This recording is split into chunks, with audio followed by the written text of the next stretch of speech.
Bom dia, irmãos! Estamos começando hoje a estudar a nossa revista da EBD, Como a Igreja Reflete a Glória de Cristo. E nós vamos começar pela lição 1, cujo tema é o Evangelho, parte 1.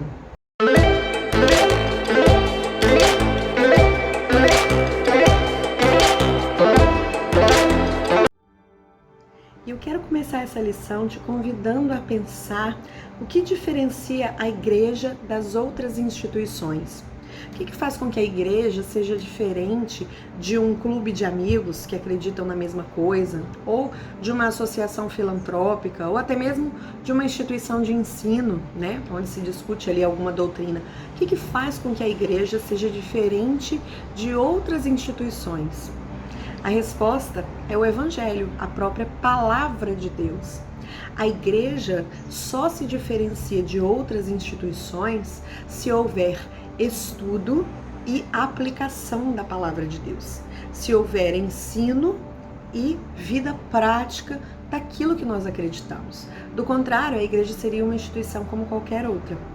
E aí é importante que a gente entenda dois conceitos aí no estudo do Evangelho, né? O primeiro deles é a ortodoxia. Orto significa certo, doxia, doxa, significa fé. Então a fé naquilo que é certo, acreditar de fato na verdade, ter uma doutrina, conhecer a doutrina que se baseia na verdade, que é Cristo Jesus. E ortopraxia, que é o nosso segundo conceito, orto vem de certo e praxia vem de praxis, que significa prática. Então a gente precisa também de ortopraxia, que é de praticar aquilo que é certo. Então precisamos conhecer a doutrina verdadeira, a doutrina certa, a doutrina de Cristo, que nós acreditamos que é o caminho, a verdade, a vida, mas precisamos também de ortopraxia, que é pôr em prática esses conhecimentos que nós adquirimos na Bíblia. Do contrário, a igreja não se diferenciaria de outras instituições. E a igreja tem passado por desafios muito grandes, né? De combater tanto o secularismo quanto a religiosidade que está dentro da própria igreja. O que seria o secularismo? Seria a normalização de costumes, de comportamentos que são mundanos, que não são compatíveis com a palavra de Deus. E a religiosidade seria justamente conhecer muito, seria ter a ortodoxia, né? Conhecer muito a fé cristã, mas não colocá-la em prática, né? Valorizar acima de tudo os costumes e não a essência do que a palavra de Deus diz. E esse desafio não é um desafio só da igreja atual, é um desafio que já vem da igreja primitiva. E a gente pode perceber isso nas cartas de Paulo, quando ele exorta as diferentes igrejas com base aí nos problemas que cada uma tinha. E a gente identifica esses mesmos problemas já na igreja primitiva. Então a gente é uma luta constante contra a religiosidade, o secularismo dentro da nossa igreja. Como que a gente combate? Como que a gente vence essa luta? Conhecendo a palavra de Deus e pondo-a em prática. Agora, para viver o evangelho é preciso conhecê-lo, né? Não tem como viver de acordo com a palavra de Deus se a gente não conhece. E o que significa evangelho? Muitos irmãos já devem saber que essa palavra vem do grego e significa boas novas ou notícias alegres, né? Agora, que notícia alegre é essa? Ela começa da seguinte forma: nós todos somos pecadores e todos merecemos a ira de Deus. Não merecemos o amor do Senhor. Até agora não tem nada alegre nisso, né? Mas, contudo, o Senhor nos justifica. Nós somos justificados pela fé em Cristo e somos salvos pelo poder dele, não por algo que nós tenhamos feito. Aí a notícia já começa a ficar boa, porque se dependesse de a gente fazer alguma coisa para ser salvo, nós nunca alcançaríamos a salvação. Nós só alcançamos a salvação porque Cristo, o Filho de Deus perfeito, sem pecado, sem mácula, foi lá e pagou a nossa dívida. Então, eu gosto de pensar o seguinte: a gente peca todos os dias, a gente sabe que a gente peca todos os dias, embora a gente nunca jamais deva viver numa vida de total conforto com o pecado, de se entregar ao pecado, mas a gente peca todos os dias, né? A palavra fala que se a gente disser que não tem pecado, já estamos nos enganando. Então, a gente sabe que vai pecar todos os dias, e todos os dias a gente acorda sabendo que a nossa dívida já foi paga, que não há mais separação entre nós e Deus, porque Jesus já pagou a nossa dívida, tomou o nosso lugar. Essa é a boa notícia. Tem um pastor chamado Ray Ortlund que ele fala uma coisa muito interessante, que é necessário crer no Evangelho, mas não só crer, é necessário abraçá-lo também. Porque quando você está diante de um Deus que enviou o próprio Filho para pagar a sua dívida, não dá simplesmente para você sentar na cadeira e falar: beleza, fui salvo, agora eu posso levar a vida que eu quiser. Não é assim que funciona. Na verdade, como a gente estava conversando sobre a igreja ser diferente das outras instituições, a gente chegou àquela conclusão de que era necessário conhecer a palavra e aplicá-la, né? Ou seja, eu preciso conhecer o Evangelho e abraçá-lo, adotá-lo como uma prática diária na vida. Isso não pode ser um surto momentâneo de entusiasmos. Eu tenho certeza que você já conheceu, já presenciou, ou até mesmo já foi aquela pessoa que tem um pico de fé e depois se afasta do Senhor. Nós conhecemos, às vezes, pessoas que se declaram, se derramam em um evento ou em uma mensagem especial e aquilo não vai para frente. Isso é o que o pastor Ray Ortlund chama de surtos de entusiasmo. Isso não é conversão. Conversão, quando a gente está dirigindo, a gente aprende que é mudar a direção, redirecionar. Se não houver redirecionamento de vida, isto é, se não houver estudo da palavra e a prática, redirecionamento daquela vida que antes vivia no oposto do que a palavra diz, não houve conversão. A nossa transformação, então, ela deve ser constante e diária, porque nós temos uma natureza carnal que sempre puxa, sempre desvia a gente para longe do Evangelho. Então, toda vez a gente tem que voltar ao Evangelho, se redirecionar. E isso acontece tanto individualmente com cada um de nós, quanto com a igreja, porque a igreja, afinal de contas, somos nós. Então nós levamos a igreja para longe do Evangelho todos os dias com a nossa natureza carnal. Então todos os dias a gente tem que buscar novamente a palavra de Deus para redirecionar o nosso foco e voltar a centrar no Evangelho, reabraçar o Evangelho e adotá-lo como prática diária. Por isso que a gente não pode ficar simplesmente limitado a um culto uma vez por semana para falar com o Senhor. A gente tem que ler a Bíblia todo dia, a gente tem que orar todos os dias, porque todos os dias a nossa carne milita contra o nosso espírito. Então todo dia a gente precisa buscar a palavra para a gente redirecionar o foco da nossa vida, né? A Reforma Protestante trouxe esse novo conceito, né, de uma igreja que precisa ser continuamente reformada, transformada pela palavra de Deus.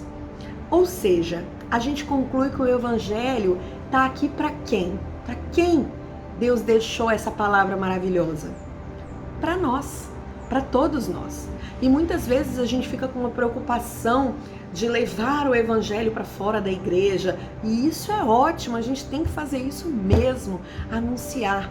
Mas primeiro, esse Evangelho precisa estar incrustado em nós. Nós precisamos estar abraçados a esse Evangelho, estudando, conhecendo cada dia mais e vivendo, para que então a gente possa levar para aqueles que não conhecem. Então nós já vimos por que a igreja é diferente de outras instituições. O que é o Evangelho? Que boa notícia é essa que nós temos? E agora a gente chegou no para quem é essa boa notícia. Essa boa notícia é para mim e é para você. É para todo pecador que precise de reconciliação. É para todo mundo. É por isso que a gente tem uma ânsia de levar essa notícia para o mundo inteiro, porque realmente é muito libertador saber que nós somos justificados, salvos, perdoados, amados, independente do que nós tenhamos feito, porque se dependêssemos do nosso merecimento, não teríamos nada disso, não é verdade? Agora, como que a igreja vai levar essa notícia para o mundo? Como que ela vai mostrar isso para as outras pessoas? A igreja precisa ter uma cultura do evangelho. O que é cultura do evangelho? É viver, sim, de forma simples, de forma natural, diariamente, conforme a palavra de Deus. Para que a gente viva essa palavra, a gente precisa estudá-la, conhecê-la, entender cada dia mais.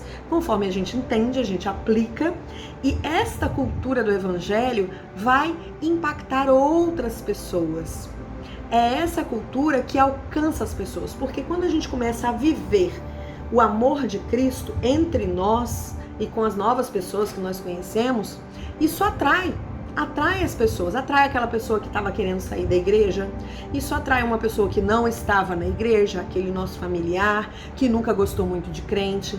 A gente precisa viver essa cultura de fato, para que a pessoa seja atraída pelo amor de Cristo, explícito na nossa vida, na vida dos nossos irmãos, né? Para que a pessoa olhe e veja a verdade daquele amor.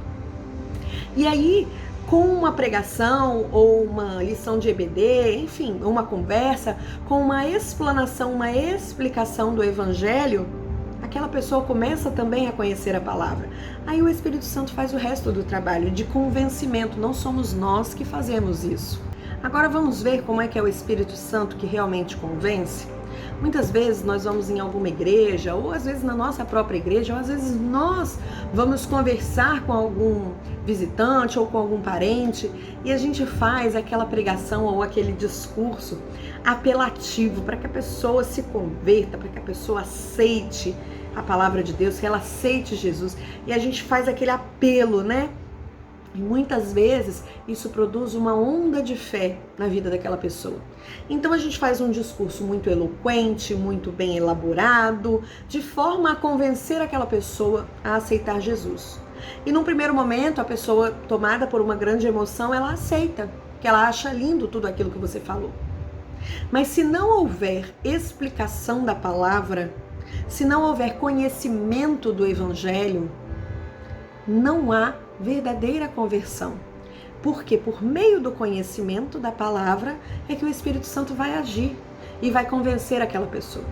E é por isso que muitas vezes a gente erra na forma de chegar às pessoas, achando que são as nossas palavras, que são os nossos argumentos que vão convencer. Não são. É a simples explicação da palavra. É a simples explanação de um texto que vai mudando a vida das pessoas aos poucos, como foi com a gente. Foi conhecendo a palavra que nós fomos sendo transformados. E é assim que nós continuamos sendo transformados até hoje, né? Como a gente falou, uma igreja sendo reformada, transformada diariamente. Da mesma forma, muitos grupos de jovens gostam de trabalhar baseados em grandes eventos. Eventos são bons, congressos são ótimos, mas a gente não pode se basear nesses eventos, porque esses eventos produzem emoções, ondas de fé, muitas vezes. Agora, a prática diária do evangelho, então um grupo que estuda a Bíblia, que se respeita, que se perdoa, que se ama, que se disciplina. Esse grupo que vive conforme a prática do evangelho, esse grupo realmente consegue impactar vidas, porque ele mostra para as pessoas como se fosse um livro aberto, né? Como se fosse o evangelho vivido. E isso sim faz com que as pessoas sejam convencidas pelo Espírito Santo. Então não adianta grandes eventos se não houver a prática do evangelho. Então isso é muito interessante, a gente pensar sempre na coisa mais simples, né? Não precisa de um grande discurso, não precisa de um grande evento, precisa só do evangelho explicado. Só isso. A ferramenta não pode ser mais importante que o conteúdo. E hoje a gente muitas vezes valoriza mais a ferramenta de evangelização do que o conteúdo, que é o próprio evangelho. É o evangelho que é transformador, é ele que tem poder para salvar. E para ter uma cultura do Evangelho, é necessário que antes a gente tenha uma doutrina do Evangelho. Ou seja, é necessário antes conhecer e ter a fé firmada na palavra de Deus. Precisamos estudar a palavra de Deus, porque não se vive o que não se conhece. Então, se a gente conhece a palavra de Deus, a gente consegue aplicá-la de forma adequada. Porque a cultura do Evangelho e a doutrina do Evangelho precisam estar juntas. Separadas, elas não são eficientes. Por exemplo, a doutrina sem a cultura, ou seja, eu conheço tudo da palavra, eu sei tudo, eu falo o que é certo e o que é errado com a maior facilidade, mas eu não vivo. Eu não vivo a palavra. Eu não vivo o perdão, eu não vivo a santidade, eu não vivo a disciplina, eu não vivo o amor, a caridade. Como que as pessoas vão respeitar o que eu estou falando da palavra? Como as pessoas vão ser constrangidas pelo amor de Cristo dessa forma? Isso, essa combinação de doutrina sem a cultura do Evangelho, resulta em hipocrisia. E já a combinação de cultura do Evangelho sem a doutrina resulta em fragilidade, ou seja, eu vou fazer ou não fazer alguma coisa porque todo mundo na minha igreja faz igual.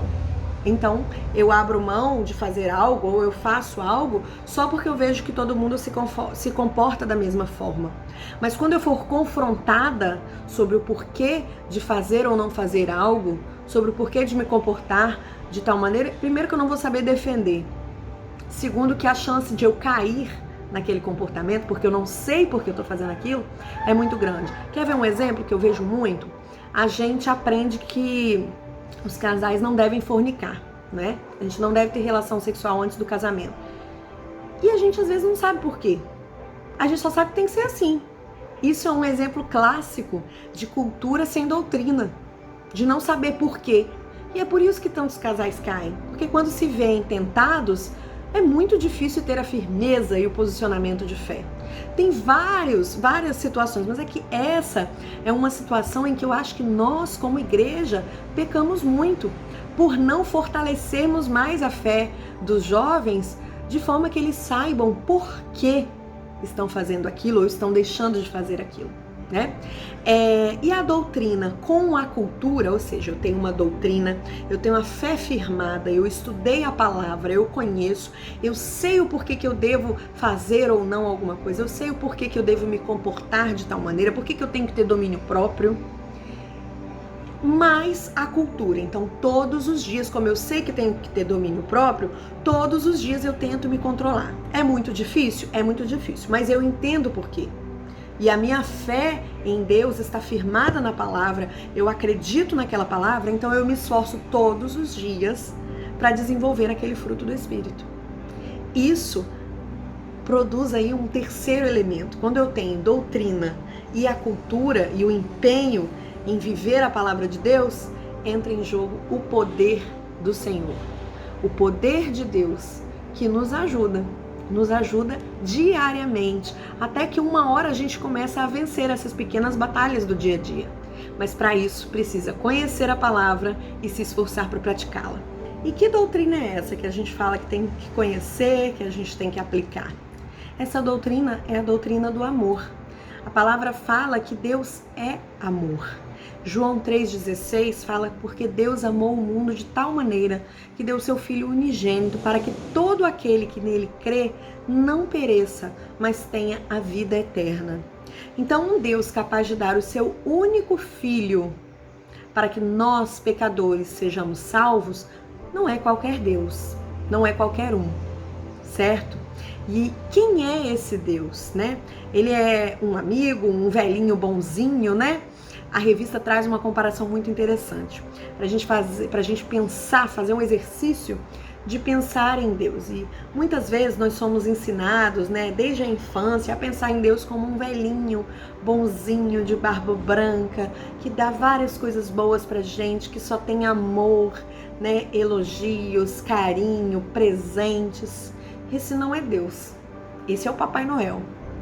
Porque na verdade Deus é alguém muito maior. E a gente vai entender algumas dimensões desse amor daqui pra frente.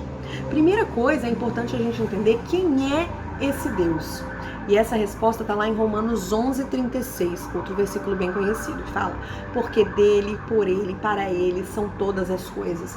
Esse Deus é um Deus soberano, é um Deus Senhor de tudo, Senhor do certo, do errado, da verdade. Ele conhece todas as coisas existem para ele, todos nós existimos para ele. Ele não é um amiguinho ou alguém que não merece respeito, que não merece temor. Nós precisamos ter temor e respeito por esse Deus, porque ele não é qualquer um. Embora ele tenha, apesar de ser tudo isso, tenha escolhido nos amar, ainda que nós não merecêssemos. E o amor nos dias de hoje tem sido muito deturpado, tem sido muito distorcido, tem sido confundido com uma leniência com o pecado, uma permissividade exagerada, né? Com a cultura de que nada é pecado, de que nada é errado, que a disciplina não é boa, que a frustração não produz bem. Quando, na verdade, o que a gente aprende com o amor deste Deus, que é a razão de tudo, de todas as coisas, o Senhor de todas as coisas, o que a gente aprende lá em João 3,16 é que o amor envolve sacrifício, envolve atitudes difíceis, como Deus que entregou seu próprio Filho para nos salvar. O amor não é um mero sentimento de bem-querer por alguém. Deus podia ter só tido esse sentimento por nós. Poxa, eu quero tão bem as minhas criaturinhas, né? Pena que pecaram. Ah, que pena. Ele poderia ter tido só esse sentimento de bem-querer. Não. Ele foi até as últimas consequências e tomou as atitudes que eram necessárias para nos salvar. É isso que é amor. A Bíblia também fala do amor associado à disciplina, que é uma coisa que a gente não vê muito hoje, né? Não vê falar-se hoje. Que quem ama, disciplina. Isso está lá escrito em Hebreus 12:6, né? O Senhor disciplina a quem ama. Então a disciplina, a correção é uma prova de amor. Deus já deu esse exemplo para nós, né? E esse exemplo foi deixado para os pais, inclusive, lá em Provérbios 13:24 está escrito: quem se nega a disciplinar e repreender seu filho, não o ama. Quem o ama, de fato, não hesita em corrigi-lo. Então, quando nós cremos, passamos a acreditar nessa cultura torta do amor, de que nada é errado, de que nada deve ser corrigido, de que tudo é aceitável, então a gente não está conhecendo o amor que Deus nos apresenta.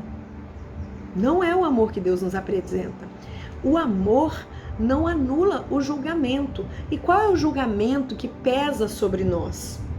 Está lá em João 3, 19 e 20. O julgamento é este: a luz veio ao mundo e os homens amaram mais as trevas do que a luz, porque as suas obras eram más. Pois todo aquele que pratica o mal aborrece a luz e não se chega à luz, a fim de que não sejam arguídas as suas obras. Então o julgamento é justamente sobre o amor.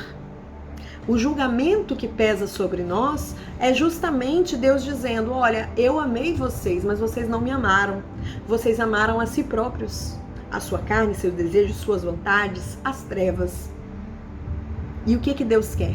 Que nós passemos a amá-lo de volta, como Ele nos amou. Agora, se esse Deus Todo-Poderoso nos amou tanto assim, sendo nós tão errados, tão amantes de nós mesmos, o que a gente pode concluir desse amor de Deus? Mais uma característica dele: ele é destinado àqueles que não o merecem. Deus ama a todos nós e nenhum de nós merece esse amor. Esse amor é gracioso. Como a gente já viu, a graça é um favor imerecido. Então ele é dado a quem não fez nada para merecer. Agora, como que nós vamos alcançar esse amor? Como que eu vou conseguir chegar, receber esse amor? Por meio do sacrifício de Jesus. É necessário crer em Jesus para que a gente receba e viva a plenitude desse amor. E como que a gente vai crer? O que é crer em Jesus? É ler a Bíblia e achar: nossa, que história interessante, eu acredito nisso? Não é apenas entender intelectualmente, né? Ou seja, não é apenas acreditar na doutrina. Mas também não é apenas praticar um conjunto de atitudes que Jesus mandou a gente ter. Ah, Jesus falou que não pode fazer isso, que pode fazer aquilo, eu vou pegar essa listinha, eu vou praticar e é assim eu alcanço o amor de Deus. Não é assim. A gente precisa da junção dessas duas coisas. Quando a gente conhece a palavra, entende a palavra e a pratica, a gente começa a juntar essas duas coisas de forma que nós vamos morrendo para nós mesmos. Então a gente absorve, ou como o pastor falou, a gente abraça o evangelho e vai absorvendo aquilo ali, para que aquilo transforme a nossa vida. As nossas atitudes renovadas, a nossa cultura do evangelho é uma consequência da fé que nós temos, que aquilo ali é verdade, que aquilo funciona, que aquilo é bom para nós. Eu costumo dizer que a gente às vezes pensa que as leis de Deus existem para nos punir ou nos privar dos nossos desejos, das nossas vontades. Não é isso. As leis de Deus existem para nos proteger dos nossos desejos, das nossas vontades. Lá em Romanos, a gente vai ver que, na verdade, o pior castigo que um ser humano pode receber é ficar entregue aos seus próprios desejos. Quando a gente entende isso e a gente começa a cada dia querer matar a nossa carne, fazer o esforço de matar a nossa carne, a gente começa a acessar esse amor de Deus, a recebê-lo plenamente. Isso é a conversão, é essa mudança de direção, essa mudança de vida, saindo, abandonando o antigo modo de viver. Ou seja, a gente precisa, mais uma vez, a gente reflete aqui que precisa de doutrina e de prática, de ortodoxia e de ortopraxia. Concluindo, o que a gente precisa? A gente precisa conhecer a palavra de Deus, então a gente precisa de uma doutrina do evangelho. A gente precisa estudar a fundo, ler todos os dias, buscar a Deus todos os dias, para que isso produza uma consequência prática, que é a cultura do evangelho. Viver todos os dias naturalmente, de acordo com a palavra de Deus, porque nós acreditamos piamente naquilo ali. Essa combinação de doutrina e cultura do evangelho nos permite acessar a plenitude do amor de Deus, o perdão, receber a salvação, receber toda a graça do Senhor, e também permite que a gente impacte outras vidas, que o amor de Cristo alcance outras vidas por meio do simples testemunho da transformação que Ele tem feito na nossa vida. Eu fico muito triste quando eu vejo cristãos, às vezes até eu mesmo, agindo de uma forma que não é condizente com a doutrina do evangelho. Quando eu faço alguma coisa eu penso, nossa, quem me viu aqui nessa situação deve ter pensado, que horrível que deve ser crente. Nós temos essa responsabilidade de agir de forma que as pessoas possam olhar para nós e pensar, que maravilha que deve ser crente, deve ser maravilhoso servir esse Senhor. Então, que a gente possa ter esse compromisso e todos os dias, é um compromisso diário, de reforma diária da nossa própria vida.